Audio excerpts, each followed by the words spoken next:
നമുക്കിത് സിമ്പിളായിട്ടുള്ളൊരു ഫ്രൈഡ് റൈസിൻ്റെ റെസിപ്പി നോക്കിയാലോ. അത്രയ്ക്ക് സിമ്പിളാണ്, എല്ലാവർക്കും ഉണ്ടാക്കിയെടുക്കാൻ പറ്റും. എല്ലാവരും ഒന്ന് ട്രൈ ചെയ്ത് നോക്കുക. ഇത് നമ്മൾ കഴിഞ്ഞ ദിവസം മേടിച്ച് വെച്ച അൽഫാമിൻ്റെ കുറച്ച് ബാക്കി വന്ന ചിക്കനാണ്. അത് ഞാൻ കുറച്ച് മാറ്റി വെച്ചിട്ടുണ്ടായിരുന്നു. കുറച്ച് ഓയിൽ എടുത്തിട്ട് ഇതൊന്ന് സോട്ട് ചെയ്തെടുക്കുക. അല്പം കുരുമുളകും ഉപ്പും കൂടെ ചേർത്ത് കൊടുക്കുക. എന്നിട്ടൊന്ന് മിക്സ് ചെയ്തെടുക്കുക. എന്നിട്ട് ഇത് നമുക്കിനി മാറ്റി. ഇനി അതുപോലെ തന്നെ നമുക്ക് മുട്ടയൊന്ന് ചിക്കിയെടുക്കാം. ഈ മുട്ടയിലേക്ക് നമുക്ക് കുറച്ച് കുരുമുളകും ഉപ്പും കൂടെ ആഡ് ചെയ്ത് കൊടുക്കണം കേട്ടോ. ഇനി നമുക്ക് ഫ്രൈഡ് റൈസ് ഉണ്ടാക്കുന്ന പാത്രത്തിലേക്ക് കുറച്ച് ബട്ടറും അതുപോലെ തന്നെ ഓയിലും കൂടെ ചേർത്തിട്ട് ശേഷം കുറച്ച് ഗാർലിക് കൂടെ ചേർത്തിട്ട് ഒന്ന് സോട്ട് ചെയ്തെടുക്കാം.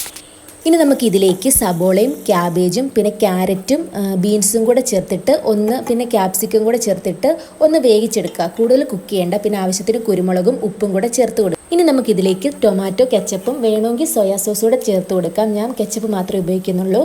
ശേഷം നമുക്കിതിലേക്ക് ചിക്കനും അതുപോലെ തന്നെ എഗ്ഗും കൂടെ ചേർത്തിട്ട് നന്നായിട്ട് മിക്സ് ചെയ്ത്.